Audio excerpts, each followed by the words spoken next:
ولتكن منكم أمة يدعون إلى الخير ويأمرون بالمعروف وينهون عن المنكر وأولئك هم المفلحون. ప్రజలు కల్పించేటటువంటి దైవత్వపు భాగస్వామ్యం వర్తించకుండా పరమ పవిత్రంగా ఉన్నటువంటి అల్లాహ్ పేరుతో ప్రారంభిస్తున్నాను. సమస్త ప్రవక్తలపై అల్లాహ్ యొక్క శాంతి శుభాలు వర్షించుగాక, ఆమీన్. అలాగే నైతికతలో పూర్తి ప్రపంచానికి ఆదర్శనీయుడు, వక్తగా, ప్రవక్తగా, సంఘ సంస్కర్తగా, నాయకుడిగా, యోధుడిగా, స్నేహితుడిగా, ఇలా ఒకటేమిటి అన్ని రంగాలలో, అన్ని వేళల్లో, అన్ని ప్రదేశాలలో తన యొక్క వ్యక్తిత్వం ద్వారా ప్రజలందరినీ ఆకట్టుకున్నటువంటి మానవ మహోపకారి, విశ్వ ప్రవక్తల నాయకుడు, కారుణ్యమూర్తి, అంతిమ దైవ ప్రవక్త ముహమ్మద్ సల్లల్లాహు అలైహి వసల్లం. ఆయనపై అల్లాహ్ యొక్క శాంతి శుభాలు కారుణ్యం వర్షించుగా, ఆమీన్. సోదర మహాశైలారా, సోదరిమణులారా, ముందుగా నేను సృష్టికర్త అల్లాహ్కు కోటాను కోట్ల కృతజ్ఞతలు తెలుపుకుంటున్నాను. ఎందుకంటే ఈ రంజాన్ మాసంలో బహుశా ఇది చివరి రాత్రి అయ్యే అవకాశం ఉంది. ఇందులో మీ ముందు కొన్ని ధార్మిక విషయాలను చర్చించేటటువంటి అవకాశం కల్పించినందుకు. మరి మనం ఒక నెల నుంచి మన ఫజీలతు షేఖ్ ఎవరైతే ఉన్నారో అబూ హురైరా మదనీ గారి యొక్క ప్రసంగాలు వింటూనే ఉన్నాము. ప్రతి అంశంపై దాదాపుగా ప్రసంగాలన్నీ వినేశాము. ఇక చెప్పడానికి ఏమీ లేదు. కాకపోతే గురువు గారి గొంతు కాస్త కంటిన్యూస్గా చెప్పడానికి ఇబ్బంది అవుతుంది కాబట్టి మధ్య మధ్యలో నాలాగా ఎవరో ఒకటి వస్తుంటారు. గురువుగారి ప్రసంగం ముందు ఎవరు ఏం చెప్పినా సప్పగా ఉంటుంది. ఎందుకని? మనం బిర్యానీ తిన్న తర్వాత వైట్ రైస్ తినలేము. ఎందుకంటే అంత వివరంగా, అంత స్పష్టంగా మనకు ముందు చాలా విషయాలు వచ్చేసాయి. కానీ మనకున్నటువంటి కాస్త సమయంలో కొన్ని విషయాలు చర్చించుకునే ప్రయత్నం చేద్దాము. ఖురాన్ గ్రంథాన్ని మనం పరిశీలన చేస్తే సూరే ఆల్ ఇమ్రాన్ 3వ అధ్యాయం 134వ వాక్యం పరిశీలన చేశారు. కొన్ని అల్లజీన యున్ఫిఖూన ఫిస్ సర్రాయి వజ్జర్రాయి వల్ కాజిబీనల్ గైస్ వల్ ఆఫీన అనిన్ నాస్ వల్లాహు యుహిబ్బుల్ ముహ్సినీన్. ఈ వాక్యం యొక్క అర్థం ఏమిటి అంటే, వారు కలిమిలోను లేమిలోను అల్లాహ్ మార్గంలో ఖర్చు చేస్తారు. వల్ కాజిబీనల్ గైస్, కోపాన్ని దిగమింగుతారు. వల్ ఆఫీన అనిన్నాస్, ప్రజల యొక్క తప్పుల్ని క్షమిస్తారు. ఇలాంటి సదాచార సంపన్నులంటే అల్లాహ్కు ఎంతో ఇష్టం. ఈ వాక్యం యొక్క వెలుగులో ఇన్షాల్లా మనము ప్రజల యొక్క తప్పుల్ని క్షమించడం ఎలా, ప్రజల యొక్క తప్పుల్ని క్షమించడం అనే అంశాన్ని ఇన్షాల్లా మీ ముందు ఉంచే ప్రయత్నం చేస్తాం. ఎందుకంటే మనం అందరము ఎంతో కొంత నమాజులు చేస్తూ ఉంటాము, ఉపవాసాలు ఉంటూ ఉంటాము, దాన ధర్మాలు చేస్తుంటాము, ప్రతి విషయం కూడా వస్తూ ఉంటుంది. కానీ ఎప్పుడైతే మన ఎదురుగా ఎవరైనా ఉండనివ్వండి, వారు మన బంధువులైనా, వేరే వారైనా, మస్జిద్ వారైనా, ఏదైనా మన కళ్ళ ముందు ఒక తప్పు జరిగినప్పుడు ఎవరైతే తప్పు చేశారో ఆ వ్యక్తిని క్షమించే గుణం చాలా తక్కువ ఉంది ప్రస్తుత ముస్లిం సమాజంలో. ప్రతి ఒక్కళ్ళు ఎలా అనుకుంటారంటే, నేను తప్పు చేశానంటే నాకు అవకాశం లేక తప్పు చేశాను, వేరే వాళ్ళు తప్పు చేశారు అంటే వాళ్ళని మనం క్షమించాం. ఇంట్లో భార్య పిల్లల్ని క్షమించని వారు ఉన్నారు, సోదరుని క్షమించని వారు ఉన్నారు, స్నేహితుల్ని క్షమించని వారు ఉన్నారు. అలాగే మనం ఎన్నిసార్లు పరిశీలన చేసినా వల్ కాజిబీనల్ గైజ్, ఎవరైతే కోపం వచ్చినప్పుడు ఆ కోపాన్ని దిగమింగుతారో, మనం ఏం మింగాలి? ఒకవేళ ఉపవాసం ఉన్నా కోపాన్ని దిగమింగాలి. కోపం ఎప్పుడు వస్తుంది? మీరు ఒక విషయం అనుకున్నారు, నేను ఇలా చేద్దాము అని, దానికి వ్యతిరేకంగా ఎవరైనా ఏదైనా పని చేశారు, వెంటనే కోపం వచ్చేస్తుంది. ఉదాహరణకి నమాజ్ కోసం వచ్చారు, పిల్లలు ఏదో కాస్త అల్లరి చేస్తున్నారు, వెంటనే కోపం వచ్చేస్తుంది. నీ వల్ల నా నమాజ్ అంతా పాడైపోయింది అంటే ఇప్పటి వరకు చేసిన నమాజ్ అని పర్ఫెక్ట్గా చేసేసామా? ఎప్పుడైతే తప్పు జరిగినప్పుడు ఎదురుగా ఉన్న వారిని క్షమించడం ఉందో అది చాలా పెద్ద విషయము, చాలా అదృష్టవంతులు మాత్రమే ఆ పని చేయగలరు. మరి ఈ విషయంలో వాక్యం అయితే ఉంది, మరి ప్రాక్టికల్ ఇంప్లిమెంటేషన్ ఎలా చేసి చూపించారు అంటే, మనందరికీ రోల్ మోడల్ ఎవరు? వమా అర్సల్నాకా ఇల్లా రహ్మతల్ లిల్ ఆలమీన్. దైవప్రవక్త ముహమ్మద్ సల్లల్లాహు అలైహి వసల్లం వారు సర్వలోకాలకు కారుణ్యంగా చేసి పంపబడ్డారు. ఆయనే మనందరికీ రోల్ మోడల్. మరి దైవప్రవక్త ముహమ్మద్ సల్లల్లాహు అలైహి వసల్లం వారు వ్యక్తిగతంగా ఎవరైనా వ్యక్తి తప్పు చేస్తే ఏం చేశారు, సామూహికంగా ఎవరైనా వ్యక్తులు తప్పు చేస్తే ఏం చేశారు అనే విషయాలు ప్రాక్టికల్ గా తెలుసుకునే ప్రయత్నం చేద్దాం. ఎందుకని నేను గబగబా ఒక 10 నుంచి 20 వాక్యాలు చదివేసి నా టాలెంట్ అంతా మీ ముందు పెట్టేసే ప్రయత్నం చేయండి. చెప్పే విషయము చాలా తక్కువ సమయం ఉంటుంది, జాగ్రత్తగా ఉంది. దైవప్రవక్త ముహమ్మద్ సల్లల్లాహు అలైహి వసల్లం వారు ఇలాగే మస్జిద్లో కూర్చొని ఉన్నారు. జాగ్రత్తగా ఉండండి. మస్జిద్లో సహాబాతో కూర్చొని ఉన్నారు. వెంటనే ఒక వ్యక్తి మస్జిద్ యొక్క ముఖద్వారం నుండి తిన్నగా లోపలికి వచ్చాడు. లోపలికి వచ్చి ఆ ఒక మూలాన మూత్ర విసర్జన చేస్తున్నాడు. ఇప్పుడు మనం కూర్చొని ఉన్నాం మస్జిద్ తాకరాత్. ఎవరైనా ఒకళ్ళు వచ్చారు, పిల్లలు తెలియక మూత్ర విసర్జన చేస్తున్నాం. ఎంతమంది నోరు కంట్రోల్లో ఉంటుంది? దాదాపుగా అందరూ అరిచేస్తారు, తిట్టేస్తారు, కొట్టేస్తారు, హడావుడి చేసేస్తా ఉన్నారు. ఇక్కడ దైవప్రవక్త ముహమ్మద్ సల్లల్లాహు అలైహి వసల్లం సహాబాతో కూర్చొని ఉన్నారు. లోపలికి ఎవరు వచ్చారు అనుకుంటున్నారు? ఒక ముస్లిమేతరుడు, నాన్ ముస్లిం వచ్చాడు. వచ్చి మూత్ర విసర్జన చేస్తున్నాడు. మీరు నేను ఎలా స్పందిస్తామో సహాబాలు కూడా అలాగే స్పందిస్తున్నారు. వెంటనే లెగుస్తున్నారు ఇక్కడ ఆ వ్యక్తిని ఆపడానికి. వెంటనే దైవప్రవక్త ముహమ్మద్ సల్లల్లాహు అలైహి వసల్లం అన్నారు, మహలన్ ఆగండి, లా తుజ్లము, అతని మీద దౌర్జన్యం చేయమాకండి, లా తక్కువలు అలా బౌలిహి, ఏంటి అతన్ని చంపేస్తారా ఏంటి అని ప్రవక్త ముహమ్మద్ సల్లల్లాహు అలైహి వసల్లం వారు ఆపారు. వారిని పూర్తిగా మూత్ర విసర్జన చేయమని వదిలేశారు. ఇక్కడ హిక్మత్ 2 విషయాలు ఉంది, జాగ్రత్తగా ఉండండి. మూత్ర విసర్జన చేస్తున్నటువంటి వ్యక్తిని వెంటనే ఆపామనుకోండి, ఆ వ్యక్తికి సమస్య అవుతుంది. లేదు అని చేయి పట్టుకొని అటు ఇటు లాగాము, ఆ వ్యక్తి ఏం చేస్తాడు? పూర్తి మస్జిద్ అంతా తిరుగుతాడు. శుభ్రం చేయడానికి ఇంకా కష్టం. ఆ వ్యక్తి పూర్తిగా మూత్ర విసర్జన చేసేసాడు. అయిపోయిన తర్వాత ప్రవక్త ముహమ్మద్ సల్లల్లాహు అలైహి వసల్లం ఒక పాత్రలో నీటిని తెచ్చి అక్కడ శుభ్రపరిచారు. సహాబాలు పరిచిన తర్వాత చూడండి, తప్పు చేశాడు ఆ వ్యక్తిని తిన్నగా తీసుకొచ్చి ఎదురుగా కూర్చోబెట్టుకొని దైవప్రవక్త ముహమ్మద్ సల్లల్లాహు అలైహి వసల్లం అన్నారు, ఎంత ప్రశాంతంగా అంటున్నారు చూడండి, ఇన్న హాజిహిల్ మసాజిద్ లం తుబ్న లిహాజా. మస్జిదులను ఎందుకు అనుకున్నారు? కాలకృత్యాలు తీర్చుకోవడానికి కాదు, అంటే మూత్ర విసర్జన చేయడానికి కాదు అని ఆ వ్యక్తిని ఎదురుగా కూర్చోబెట్టుకుని చెబుతున్నారు. అని వెంటనే దైవప్రవక్త అన్నారు, ఇన్న హాజిహిల్ మసాజిద్ లం తుబ్న లిహాజా. మస్జిదులను మూత్ర విసర్జన చేయడానికి కాదు. మరి ఎందుకున్నాయి అంటే ఇన్నమా హయ లిజిక్రిల్లాహ్ వస్సలాహ్ వతిలావతిల్ ఖురాన్. మస్జిదులు ఎందుకున్నాయి అంటే ఇన్నమా హయ లిజిక్రిల్లాహ్, అల్లాహ్ యొక్క జిక్ర్ చేయడానికి, అల్లాహ్ని స్మరించడానికి మస్జిదులు ఉన్నాయి. ఆ తర్వాత వస్సలాహ్, నమాజ్ ఆచరించడానికి, నమాజ్ చేయడానికి, వతిలావతిల్ ఖురాన్, ఖురాన్ని పఠించడానికి. ఎంత ప్రశాంతంగా ఒక తప్పు చేసినటువంటి వ్యక్తితో మాట్లాడుతున్నా చూడండి. ఒక్కసారి ఇక్కడ ఒక నిమిషం ఆగి మన గుండెల మీద చేయి వేసుకొని మన కళ్ళ ముందు మన బంధువులు కానీ స్నేహితులు కానీ ఎవరైనా తప్పు చేస్తే ఇంత కూల్గా మాట్లాడగలమా? మనకి ఎక్కడ లేని కోపం వస్తుంది. డబ్బులు లేకపోయినా, డబ్బులున్నా, అవసరం ఉన్నా లేకపోయినా, అనవసరంగా వచ్చేది ఏదైనా ఉంది అంటే అది కోపం. అందరికీ వచ్చేస్తుంది, క్షణంలో వచ్చేస్తుంది కోపం. ఇక్కడ ఇదే తప్పు జరిగినప్పుడే మనం కంట్రోల్లో ఉండాలి. వారు తప్పు చేశారు కాబట్టి మంది పై చేయి. ఒకవేళ వాళ్ళు తప్పు చేశారని మీరు 4 తన్నారు, మీకు ఆయనకి తేడా ఏముంది? అయిపోయింది. ఇక్కడ దైవప్రవక్త ముహమ్మద్ సల్లల్లాహు అలైహి వసల్లం తెలియజేస్తున్నారు.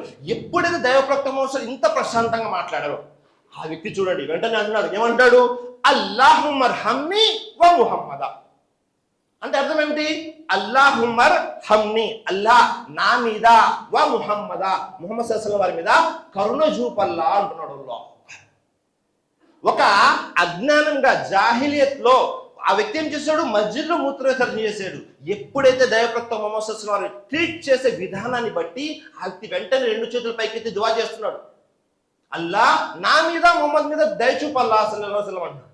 వెంటనే దైవప్రవక్త ముహమ్మద్ సల్లల్లాహు అలైహి వసల్లం అంటున్నారు, ఏమంటున్నారు? లఖత్ తహజ్జత వాసియా. అదేంటయ్యా, ఇక్కడ ఇంతమంది ఉన్నారు, సహాబాలందరూ ఉన్నారు మస్జిద్లో, ఇంతమంది ఉంటే అల్లాహ్ అనంత కరుణామయుడు అర్రహ్మాన్, అంత కారుణ్యము నా మీద నీ మీద, ఇద్దరి మీదేనా? వెంటనే ఆ వ్యక్తి అంటున్నాడు, ప్రవక్త మీరే కదా కారుణ్యం చూపించింది, మిగతా వాళ్ళందరూ ఇంకా కోపంగా చూస్తూనే ఉన్నారు, తప్పు చేశానని. చూడండి, ప్రవక్త ముహమ్మద్ సల్లల్లాహు వారు చేసినటువంటి పని ప్రళయం వరకు వచ్చే వారందరికీ ఆదర్శం, నమూనా. మనం ఏం చేస్తామంటే ప్రసంగాలు విన్నంతసేపు చాలా బాగా ఉంటుందండి, ఆయన ఎవరో బాగా చెప్పారు, ఈయన ఎవరో బాగా చెప్పారు, బయటికి వెళ్ళిన తర్వాత అన్నీ మర్చిపోతాం. ఒక్కసారి బట్టలు ఇలా దులిపామంటే లోపలేముంది ఎవరికి తెలియదు. ఎంతమంది మస్జిద్లో పోట్లాడుకునేవారు. మస్జిద్ యొక్క ఆధారం ఏమైనా తెలుసా? మస్జిద్లో మన యొక్క గొంతు ఏ స్థాయిలో ఉండాలి తెలుసా? ఏమీ తెలియదు. మనం ఏం చేస్తుంటామంటే మన కోపాన్ని వేరే వాళ్ళ మీద వేసి రుద్దుతూ ఉంటాము. అందుకే సృష్టికర్త అల్లాహ్ తఆలా తెలియజేశాడు. ఏమని తెలియజేశాడు? సూరా ఫుసిలత్లో అన్నాడు, వలా తస్తవిల్ హసనతు వల సయ్యా ఇద్ఫా బిల్లతి హియ అహసన్. అర్థం ఏమిటి అంటే మంచి చెడు రెండు సమానం కావు. మంచి చెడు రెండు సమానం కాదు. కాబట్టి మీరేం చేయండి, చెడుని మంచి ద్వారా తొలగించండి. ఏమవుతుంది చెడుని మంచి ద్వారా తొలగిస్తే? అంటే అల్లాహ్ తఆలా తెలియజేశాడు, ఫైజల్లజీ బైనక వ బైనహుం అదావతు కఅన్నల్లాహు వలియున్ హమీం. అప్పుడు ఏమవుతుందో తెలుసా? అంటే నీ పట్ల శత్రుభావం కలవాడు కూడా నీకు ప్రాణ స్నేహితుడైపోతాడు. సుబ్హానల్లాహ్. ఇక్కడ మనం ఎప్పుడు గుర్తుపెట్టుకోండి, చెడు జరుగుతుంది అంటే చెడుని చెడుతో తీయలేము. కంటికి కన్ను, పంటికి పన్ను, ఇది కుదరదు. చెడుని మంచి ద్వారా తీయాలి. మూత్రం పోసారు, మనం మళ్ళీ మూత్రం తీసుకొచ్చి సాఫ్ చేస్తామా, క్లీన్ చేస్తామా? మంచినీళ్ళు తీసుకొచ్చి క్లీన్ చేస్తాం. అలాగే చెడు జరుగుతుంటే మంచి ద్వారా తొలగించాలి. ఎప్పుడైతే మనం ఈ పని చేస్తామో, ఎవరైతే మనకు శత్రువులు ఉన్నారో లేదా మన మీద ఎవరైతే కోపంగా ఉన్నారో వాళ్ళు మన ప్రాణ స్నేహితులు అయిపోతారు. ఏంటి నిజంగానే అవుతుందా? ఇలా జరిగిద్దా? ఎప్పుడైనా ఇలా జరిగిందా? మన జీవితంలో కానీ మన చుట్టుపక్కల వాళ్ళ జీవితంలో కానీ మన దగ్గర ఏమవుతుంది అంటే చాలా మంది మన మీద కోపంతో దూరం వెళ్ళిపోతున్నారు. చాలా మంది మనతో స్నేహం చేస్తూ ఉన్నారు, 4 రోజులు చేస్తారు, తర్వాత దూరం వెళ్ళిపోతారు. ఎందుకు దూరం వెళ్ళిపోయారంటే ఆయనతో తిరుగుతుంటే మాట్లాడితే నమాజ్కి రమ్మని పిలుస్తూ ఉంటాడండి, నాకు కుదరదు, బిజీ నేను. లేదు ఆయనతో తిరుగుతూ ఉంటే ఆయన సిగరెట్లు తాగొద్దంటాడు, ఈయనతో తిరుగుతూ ఉంటే సినిమాలకు రాడు. ఇలా అయిపోయింది పరిస్థితి.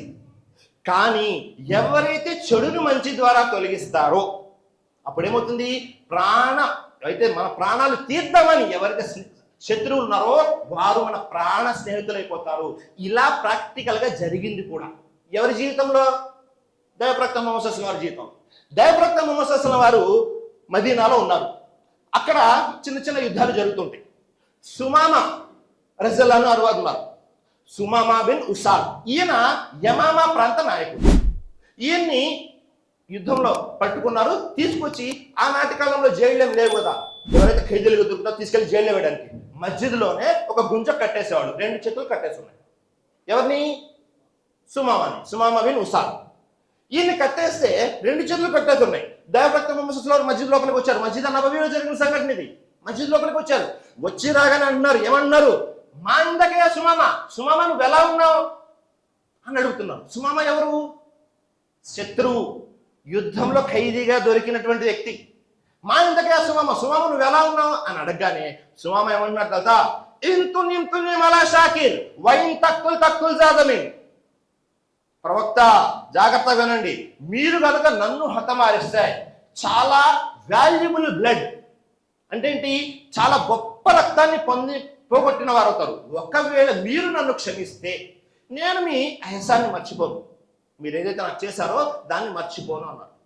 కోపంగా, అది కూడా ఖైదీగా దొరికినటువంటి వ్యక్తి కోపంగా సమాధానం చెప్తున్నాడు.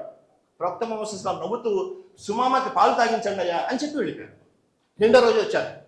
ఒక రోజు అయిపోయింది, 2వ రోజు మళ్ళీ అదే ప్రశ్న, మా ఇందకయ్యా సుమామా ఎలా ఉన్నావు? మళ్ళీ అదే సమాధానం, అదే కోపం. ఇంతుని మలా షాకిర్ వైన్ తక్కుల్ జాదమిన్. మీరు నన్ను హతమారిస్తే నా రక్తం చాలా పవిత్రమైంది, చాలా గొప్పది, మీరు నన్ను క్షమించి వదిలేస్తే నేను మర్చిపోను. మళ్ళీ 2వ రోజు కూడా అదే సమాధానం, సుమామా పాలు తాగించండి అయ్యా అని సహాబాలు చెప్పి వెళ్ళిపోయారు. 3వ రోజు అదే ప్రశ్న, అదే సమాధానం. 3వ రోజు ప్రవక్త ముహమ్మద్ సల్లల్లాహు అలైహి వసల్లం ఏమన్నా తెలుసా? అత్లికు, వదిలిపెట్టండి సుమామాని అన్న. సహాబాలు అంటున్నారు, ప్రవక్త ఆయన మన శత్రువు, ఒక ప్రాంతానికి నాయకుడు, యమామా ప్రాంతానికి నాయకుడు సుమామా, అని వదిలేయమంటారు. వదిలేయండి అన్న. చూడండి, సుమామా అక్కడి నుంచి వెళ్ళిపోయారు. సుమామా వెళ్ళిపోయి మదీనా బయట స్నానం చేసి గుసులు స్నానం చేసి మళ్ళీ తిన్నగా మధ్యలో నబీలోకి వస్తున్నారు. ప్రవక్త కూర్చున్నారు, చుట్టూ సహాబాలు ఉన్నారు.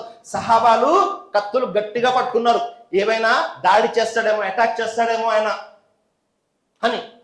ప్రవక్త ముహమ్మద్ సల్లల్లాహు అలైహి వసల్లం అన్నారు, లేదు రానివ్వండి, సుమామాని రానివ్వండి. ఏంటి సుమామా అనగానే వెంటనే సుమామా అంటున్నాడు, ఏమన్నాడు తెలుసా? అష్హదు అల్లా ఇలాహా ఇల్లల్లాహ్ వ అష్హదు అన్న ముహమ్మదన్ అబ్దుహు వ రసూలుహు చదివి సుమామా బిన్ ఉసాల్ కాస్త సుమామా రజియల్లాహు అన్హు అయిపోయాడు. చూడండి, ఆయన అన్నాడు, ప్రవక్త ఇంతకు ముందు వరకు నాకు ఏ ముఖమైన ఇష్టం లేదు అంటే మీదే, నాకు ఏ నగరమైన ఇష్టం లేదు అంటే మదీనా నగరమే, కానీ ఇప్పుడు నా ప్రాణానికంటే ఎక్కువ ఇష్టమైంది మీ ముఖం. అన్నిటికంటే ఇష్టమైన నగరాల్లో మదీనా నగరమే ఉంది ప్రవక్త. చూడండి, ప్రవక్త వారి జీవితం ఏ విధంగా ఉంది చూడండి. కానీ మన దగ్గర పూర్తిగా వ్యతిరేకం. బయట ఎవరైతే ముస్లిమేతరులు ఉన్నారో, వాళ్ళకి ఇస్లాం గురించి ఏమైనా తెలుసా? తెలియదు. ఖురాన్ ఏమైనా చదివారా? లేదు. ప్రవక్త ముహమ్మద్ జీవితం చదివారా? లేదు. వాళ్ళు ఎవరిని చూస్తారు? నన్ను చూస్తారు, నజీర్ని చూస్తారు, అబ్దుల్లాని చూస్తారు, అబ్దుల్ రహమాన్ని చూస్తారు. చూసి ఇదే ఇస్లాం అనుకుంటారు. ఒకవేళ మీ యొక్క వ్యక్తిత్వం కనుక ఇస్లాంకి వ్యతిరేకంగా ఉంటే వారేమనుకున్నారు, బహుశా ఇస్లాం ఇలాగే ఉందేమో. వారు మిమ్మల్ని చూస్తున్నారు అంటే కేవలం మిమ్మల్ని చూడరు, నా గడ్డము నా టోపీ మాత్రం కనబడదు, ఈయన సాయిబు గారు అనుకుంటుంటారు, ఈయన నవాబు గారు అనుకుంటుంటారు. మన పేర్లు ఎవరికి గుర్తుండవు, ఆ గడ్డం సాయిబు గారు ఇలా చేశారు. కాబట్టి ఎప్పుడు కూడా బయట ఎవరితోనైనా, ముస్లిమేతరులైనా ఎవరితోనైనా సరే మీరు ఏదైనా గుఫ్తుగు చేస్తున్నారు, ఏదైనా కార్యక్రమం చేస్తున్నారు, మాటలు తీసుకోవడం, ఇచ్చిపుచ్చుకోవడాలు, ఒక్క విషయం గుర్తుపెట్టుకోండి, నా వల్ల ఇస్లాంకి లాభం జరగకపోయినా ఇబ్బంది లేదు, నా వల్ల ఒకళ్ళు ఇస్లాంలోకి రాకపోయినా ఇబ్బంది లేదు, కానీ నా వల్ల ఒకళ్ళు ఇస్లాంకి దూరం అవ్వకూడదు, నా వల్ల ఒకళ్ళు మస్జిద్కి దూరం అవ్వకూడదు అనే విషయం ఎప్పుడైతే మనకు గుర్తుంటుందో మనం ఏం చేస్తాము, దాదాపుగా జాగ్రత్తగా ఉంటాం. అసలు మనకు ఈ విషయాలే తెలియదు, ఇంకేం జాగ్రత్తగా ఉంటాం? ఎన్నిసార్లు విన్నాం ఈ విషయాలు? ఎన్నిసార్లు విన్నామంటే, ఒకసారి విన్నారు, 2 సార్లు విన్నారు, 4 సార్లు విన్నారు. విన్నవాళ్ళు, వినని వాళ్ళు అసలు విన్నే లేదు. సరే, విన్నవాళ్ళు ఏమైనా దాన్ని ఆచరణలోకి తీసుకువస్తున్నారా అంటే మళ్ళీ అక్కడ కూడా ప్రశ్న. చెప్పలేము ఏమవుతుంది, ఎలా అవుతుంది అనే విషయం. ఇది దైవప్రవక్త ముహమ్మద్ సల్లల్లాహు అలైహి వసల్లం వారు వ్యక్తిగతంగా చేశారు. ఈ పని చేయాలంటే మనకి ఏం కావాలి తెలుసా? చాలా గట్స్ కావాలి, చాలా ధైర్యం కావాలి, చాలా సహనం కావాలి. ఎప్పుడు కూడా ఏమవుతుందో తెలుసా? అజ్ఞానంపై జ్ఞానందే పై చేయి, జాహిల్పై ఆలిందే పై చేయి, అలాగే దౌర్జన్యపరుడిపై సహనవంతుడిదే పై చేయి. ఎవరైతే కోపాన్ని ప్రదర్శిస్తారో వారికంటే సహనం వహించే వారిదే పై చేయి. ఎప్పుడు కూడా ఇదే జరుగుతుంది. సృష్టికర్త నల్ల ఖురాన్ తెలియచాడు, వలమన్ సబర, ఎవరైతే సబర్ సహనం వహించారో, ఆ తర్వాత వగఫర మరియు క్షమించారో, వేరే వారిని క్షమించేశారు. ఇది ఎలాంటి విషయము? ఇన్న జాలికా లమిన్ అజ్మిల్ ఉమూర్. అల్లాహు చూడండి, ఇది ఎలాంటి విషయం అంటే చాలా సాహసంతో కూడుకున్నటువంటి పని. ఇది అందరూ చేయలేరు. కోపాన్ని చూపించడం చిన్నపిల్లలు కూడా చేస్తారు, కోపాన్ని దిగమింగడమే చాలా పెద్ద విషయం. చిన్నపిల్లలకి ఏదైనా అడిగారు, ఇవ్వలేదు, ఏం చేస్తారు? చేతులు ఏముంటే అది విసిరేస్తారు. వాళ్ళు అలాగే చేసి పెద్దవాళ్ళే మీరు అలాగే చేస్తే వాళ్ళకి మీకు తేడా ఏముంది? ఏమీ లేదు. చూసారా? వ్యక్తిగతంగా దైవప్రవక్త ముహమ్మద్ సల్లల్లాహు అలైహి వసల్లం ఈ విధంగా చేశారు. మరి సామూహికంగా ఎవరైనా ఏమైనా చేసి దైవప్రవక్త ముహమ్మద్ సల్లల్లాహు అలైహి వసల్లం ఏం చేశారు? దైవప్రవక్త ముహమ్మద్ సల్లల్లాహు అలైహి వసల్లం అనేక సార్లు వినుంటారు మీరు సంఘటన.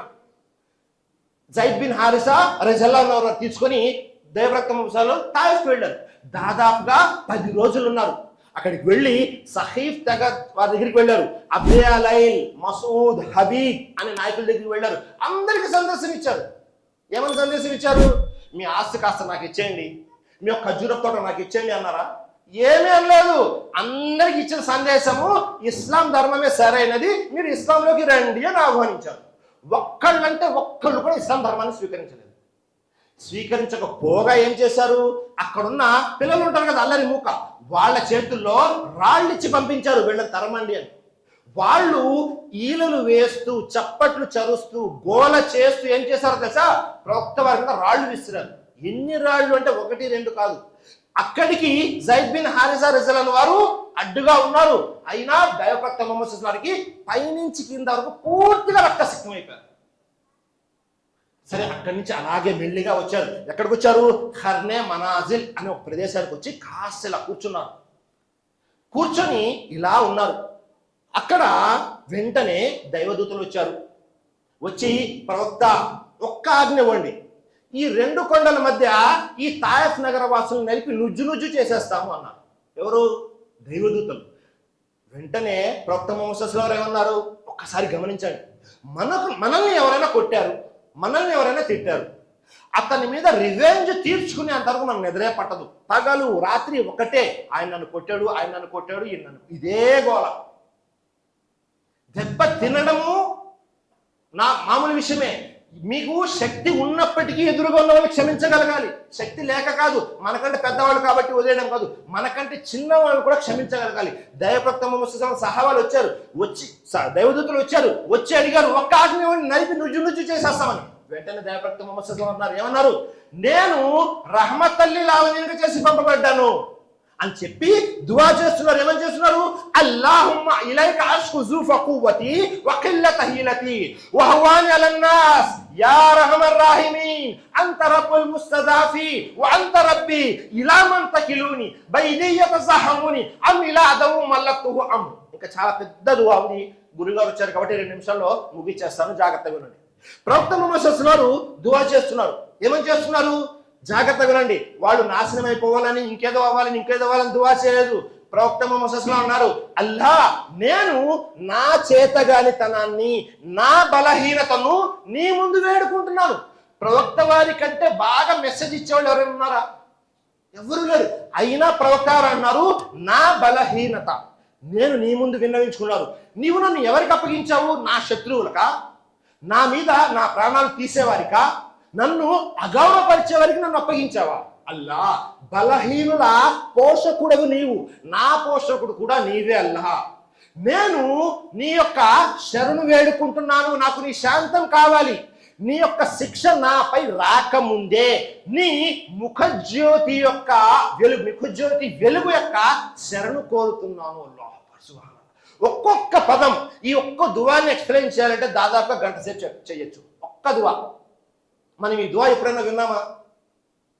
అప్పుడప్పుడు విన్నా మళ్ళీ వెంటనే మర్చిపోతుంటాం. దైవప్రవక్త ముహమ్మద్ సల్లల్లాహు అలైహి వసల్లం వారి కారుణ్యం ఎలా ఉంది చూడండి ప్రజలపై. మరి మనం ఏం చేస్తున్నాం? పక్కన వాళ్ళని క్షమిస్తున్నామా అంటే లేనే లేదు. అల్లాహ్. దైవప్రవక్త ముహమ్మద్ సల్లల్లాహు అలైహి వసల్లం ఇలా ఉంటే ఆయన యొక్క శిష్యులు ఎలా ఉన్నారు? సుబ్హానల్లాహ్. వాళ్ళు ఇంకా అల్హమ్దులిల్లాహ్. ఒకసారి దైవప్రవక్త ముహమ్మద్ సల్లల్లాహు అలైహి వసల్లం కూర్చొని ఉన్నారు మస్జిద్ నబవీలో. సహాబాలు అడుగుతున్నారు, నేను మీకు చూపించిన ఒక స్వర్గవాసిని అన్నారు. ప్రవక్త, ఇహలోకంలో స్వర్గవాసిని చూసే అవకాశమా? చూపించండి. ఇప్పుడు ఆ మస్జిద్ ముఖద్వారం నుండి ఎవరైతే లోపలికి వస్తారో ఆయన స్వర్గవాసి అన్నారు. అందరూ వెనక్కి తిరిగి చూస్తున్నారు, ఎవరు వస్తారా. వెంటనే సాద్ బిన్ అబీ వక్కాస్ రజల్లాహు వారు వచ్చారు. వెంటనే దైవప్రవక్త ముహమ్మద్ సల్లల్లాహు అలైహి వసల్లం సాద్ బిన్ అబీ వక్కాస్ ఫిల్ జన్న. అందరూ సుబ్హానల్లాహ్ అల్హమ్దులిల్లాహ్ అనుకుని వెళ్ళిపోయారు. 2వ రోజు అదే ప్రశ్న, అదే సమాధానం. మళ్ళీ 2వ రోజు కూడా యాదృచ్ఛికంగా సాద్ బిన్ అబీ వక్కాస్ వారే వచ్చారు. మళ్ళీ సాద్ బిన్ అబీ వక్కాస్ ఫిల్ జన్న అని చెప్పి వదిలేశారు. 3వ రోజు అదే ప్రశ్న, అదే సమాధానం. 3వ రోజు కూడా వచ్చారు. అందరూ మళ్ళీ సుబ్హానల్లాహ్ వెళ్ళిపోయారు. అందరూ. ఒక వ్యక్తి మాత్రం నిలబడిపోయి ఉన్నాడు. ఎవరు? అబ్దుల్లా బిన్ ఉమర్, లేకపోతే అబ్దుల్లా బిన్ అమర్ రజల్లాహు అన్హు. ఈ అబ్దుల్లా నిలబడిపోయాడు. చూడండి, మనం ప్రసంగాలు వింటూ ఉంటాం. ఏ రోజైనా ఒక ప్రసంగం అయిపోయిన తర్వాత, గురువు గారు మీరు ఈ సహాబీ గురించి చెప్పారు, ఈ ప్రవక్త గారి గురించి చెప్పారు అన్ని మనం రిటర్న్ వచ్చి మళ్ళీ అడిగామా? అక్కడ అబ్దుల్లా చూడండి ఎలా ఉన్నారు, నిలబడిపోయాడు. ప్రవక్త వారు 3 సార్లు జన్నతి జన్నతి జన్నతి అని తెలియజేశారు. ఏముందో అని వెళ్ళి, ఏమండి నేను ఒక 3 రోజులు మీ ఇంట్లో ఉంటానండి అని ఏదో కారణం చెప్పి పర్మిషన్ తీసుకొని ఉన్నారు. 3 రోజులు నిద్రపోకుండా చూస్తున్నారు. ఎవరిని? సాద్ బిన్ అబీ వక్కాస్ వారిని. ఏమైనా ప్రత్యేకంగా చేస్తున్నారు? అందరు చేసినట్లే నమాజులు, అందరు చేసినట్లే ఆరాధనలు, నఫిల్ నమాజులు అన్ని మామూలే. రాత్రి కూడా తహజ్జుద్, సహాబాలు అందరూ తహజ్జుద్ చేసేవారు, అలాగే చేస్తున్నారు. ప్రత్యేకత ఏం కనబడలేదు. 1 రోజు అయిపోయింది, 2 రోజులు అయిపోయింది, 3 రోజులు అయిపోయింది. 3వ రోజు ఉండబట్టలేక, గురువు గారు నేను మీ దగ్గరికి ఎందుకు వచ్చానంటే, ప్రవక్త ఇలా అన్నారు, 3 సార్లు జన్నతి అన్నారు, ఏమైనా స్పెషల్గా చేస్తే నాకు చెప్పండి అంటే ఆయన చాలాసేపు ఆలోచించి నేను ప్రత్యేకంగా ఏం లేదు కానీ 2 విషయాలు కొద్దిగా జాగ్రత్తగా ఉంటానయ్యా. ఏంటో 2 విషయాలు? ఒకటి, అల్లా నాకు కంటే ఎక్కువ వేరే వారికి ఏదైనా ఇచ్చారు అది చూసి అసూయ పడను. 2, ఏ ముస్లింపై కోపాన్ని ద్వేషాన్ని పెంచుకోను. సుబ్హానల్లాహ్. చూడండి, ఇప్పుడు ఈరోజు మనము మన ఇంటి పక్కన ఉన్న వారిని చూస్తే ద్వేషం. ఎందుకు? అసూయ. నేను ఎంత సంపాదించాను అనేదానికంటే నా పక్కన వాడు ఎంత సంపాదించాడు అనే ధ్యాస ఎక్కువ ఉంటుంది మనకి. ప్రతి దాంట్లో మనకు తెల్ల పిల్లలు పుట్టలేదు, వేరే వాళ్ళని చూసి అసూయ. మన పిల్లలు ఖురాన్ సరిగ్గా చదవట్లేదు, అది చూసి అసూయ. వేరే వాళ్ళు ఎవరైనా కారు కొన్నారు, అది చూసి అసూయ. వేరే వాళ్ళు ఎవరైనా మస్జిద్కి ఎక్కువ విరాళం ఇచ్చారు, అది చూసి అసూయ. ఎవరైనా మస్జిద్కి జిమ్మేదారులుగా ఉన్నారు, అది చూసి అసూయ. ఆయన ప్రెసిడెంట్ అయిపోయాడు, నేను అవ్వలేకపోయాను. ప్రతి దాంట్లో కూడా అసూయ అసూయ అసూయ. 2వ విషయము, ఆయన ఏ ముస్లింపై ద్వేషాన్ని పెంచుకోరు. దైవప్రవక్త ముహమ్మద్ సల్లల్లాహు అలైహి వసల్లం అన్నారు, 3 రోజుల కంటే ఎవరు కూడా వేరే ముస్లింపై ద్వేషాన్ని పెంచుకోకూడదు. మరి మనం ద్వేషం ఎక్కువ ఎవరి మీద ఉంది? ఒకసారి లిస్ట్ తీయండి. 10 పేర్లు రాస్తే మొదటి 10 పేర్లు ముస్లింలే ఉంటాయి. మనము ఈ మస్జిద్ వాళ్ళంటే ఆ మస్జిద్ వాళ్ళకి పడదు, ఆ మస్జిద్ వాళ్ళంటే ఆ మస్జిద్ వాళ్ళకి పడదు. ఒక జమాత్లో ఉన్న వాళ్ళన్నా అందరూ కలిసి ఉన్నారంటే మళ్ళీ ఒక జమాత్లో 2-4 గ్రూపులు. పోనీ ఒక మస్జిద్కి వచ్చే ముసల్లీలందరన్నా కలిసి ఉన్నారా? పక్కన కాలుకి కాలు భుజానికి భుజం ఆనుస్తున్నాం కానీ మనసులు కలుస్తున్నాయా లేదా? ఒక్కసారి ఎవరికి వారు పరిశీలన చేసుకోండి. మీకు వేరే వారికి అభిప్రాయ భేదాలు ఉండడం సహజం. ప్రపంచంలో ఇద్దరి అభిప్రాయాలు కూడా పూర్తిగా కలవు. మీరు ఒక రకంగా ఉంటారు, ఆయన ఒక రకంగా ఉంటారు. అభిప్రాయ భేదాలు ఉండవచ్చు, ద్వేషం ఉండకూడదు. మరి మనం ఆ విధంగా ఉన్నామా లేదా?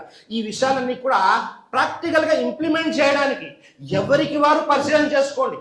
ఎప్పుడైతే మనం పరిశీలన చేసుకొని దీన్ని అనుసరిస్తామో అప్పుడే మనకు సరైన విషయం అర్థమవుతుంది. అలాగే ఎప్పుడు ప్రసంగం విన్నా, ఎక్కడ ప్రసంగం విన్నా ఒక దువా మాత్రం ఖచ్చితంగా చేసుకోండి. ఎందుకంటే ప్రస్తుతం ఫిత్నాలు ఎక్కువగా ఉన్నాయి.